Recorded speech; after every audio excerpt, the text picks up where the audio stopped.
How to set dynamic wallpaper on your Samsung Galaxy A56.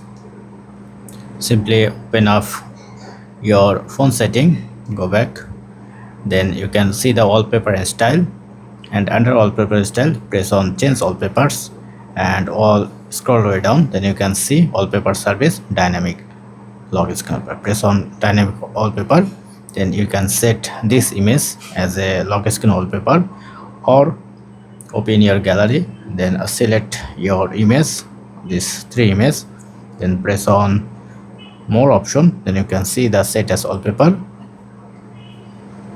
then you can customize it as well. Once done, press on done. Now change application to your skin. Now let's lock my skin, then it will be set as dynamic wallpaper.